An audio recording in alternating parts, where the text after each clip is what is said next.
Hello, welcome to Hillary's Whiskey Lounge. I'm Hillary, and this is my lounge. And today we're trying something super special.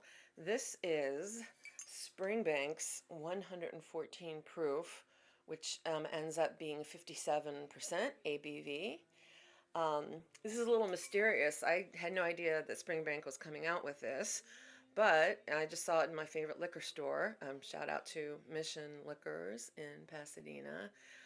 I did buy this for 119 US dollars, but I've seen it as low as 85 online, US, and even lower UK. Now, the weird thing about this is that in the UK, it's called 100%, 100 proof, and it's 57.1 ABV. And I think it came out about 8 months ago in the UK. And this probably came out about 4 months ago in the US, although I had never seen it. It just popped up in my liquor store. You can get it at several online sales in the US. I'm not sure about how that works in the UK, although I think that the UK sales online stores are tons better, and you guys have a lot more to choose from. And Tyndrum in at the Green Welly stop is awesome too. So anyway, here is this.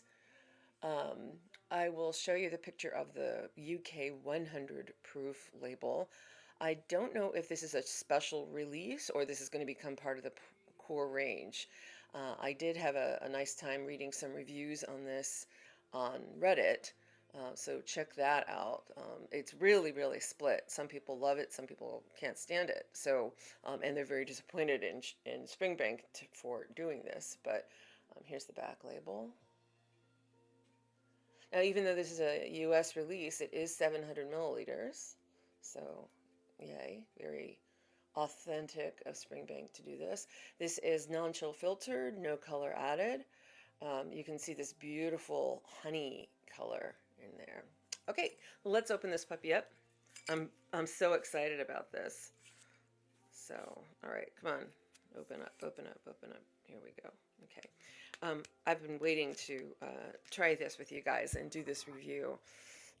Okay, now 5 year. This is aged 5 years in bourbon barrels, so bourbon refilled barrels. Wow, nice noise. Oh, I gotta get my Springbank glass. My little Springbank copita. There. Okay.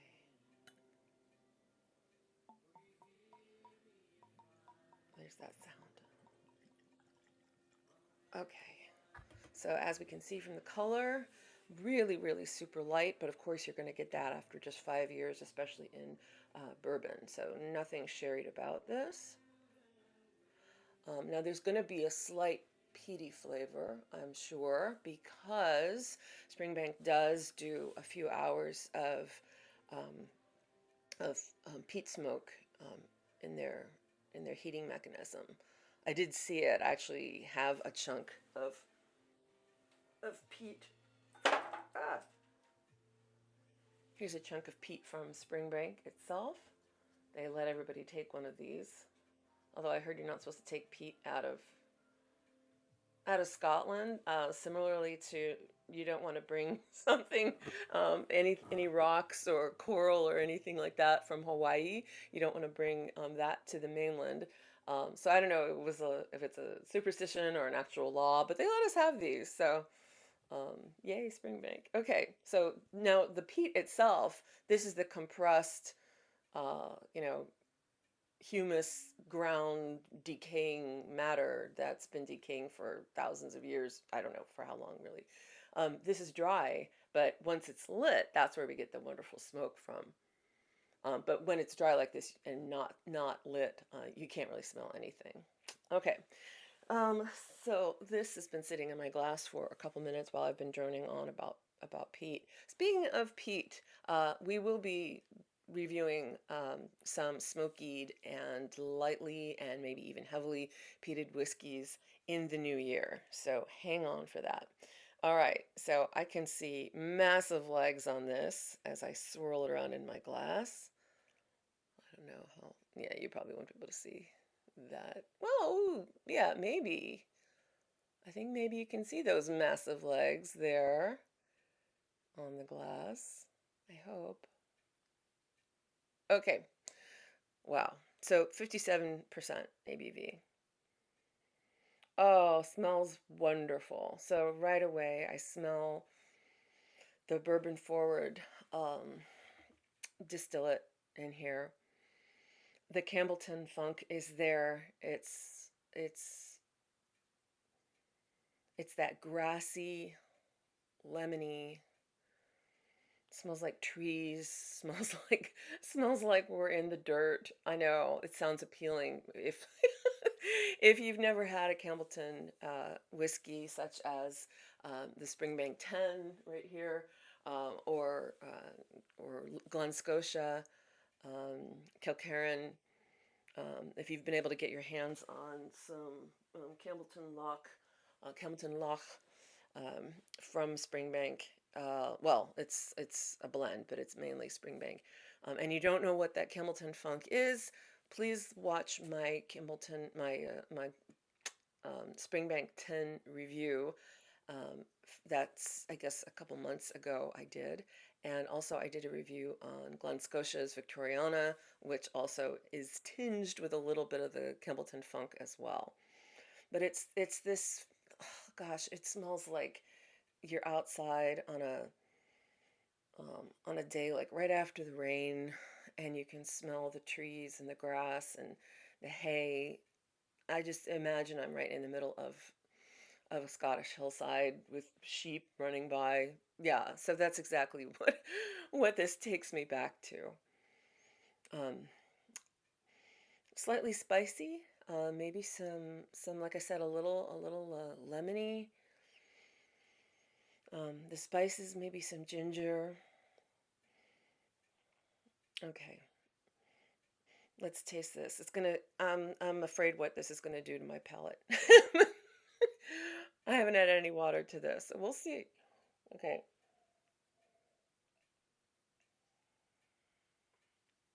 Hmm. Hmm. Wow. Okay. Really, really amazing arrival. Um, I can tell about the 5 years. This reminds me of the little sample that they gave us of just pure distillate, unaged distillate, where it just coats your mouth. Um, this one, though, is being aged 5 years. I can taste some of the bourbon casks in there. Um, that sort of a honey flavor really opening up, but that Campbellton funk, that's what I taste. This is interesting. I can see why the fans of Springbank are torn by this, because it has that Springbank feeling, especially closer to the 10, but it's kind of edgy and rough, um, which you'd expect after just 5 years. The finish, that mouth feel is still there. I feel this just coating my mouth and staying there. I don't know how I feel about this.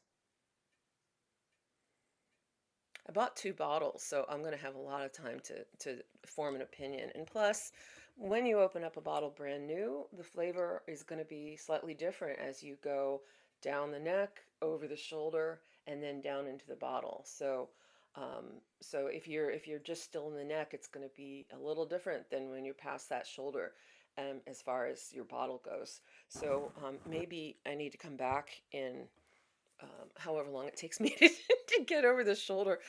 Some time will definitely have to go by to get maybe a slightly different taste. Let's add a little water. Let's see.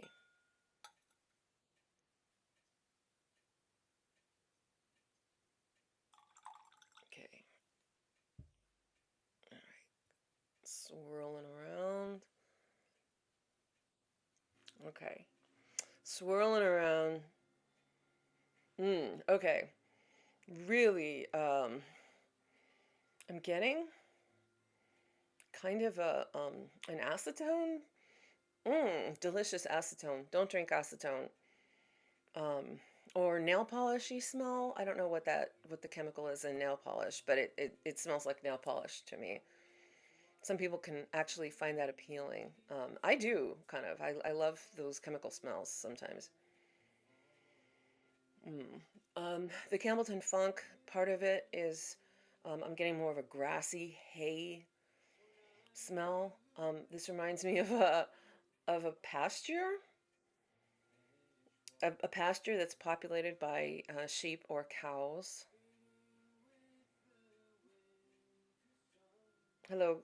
Shout out to Graham, the Hoof GP. I hope maybe one day you'll watch one of my videos. I don't know if you're too much of a drinker, but I watch all of your videos. I hope your hand is feeling better. And so, speaking of cow pastures, hi Graham. Okay, really opened up that. I'm not getting any. I'm not getting any Scotch mist yet. It'll probably have to sit in water for a while before we get that.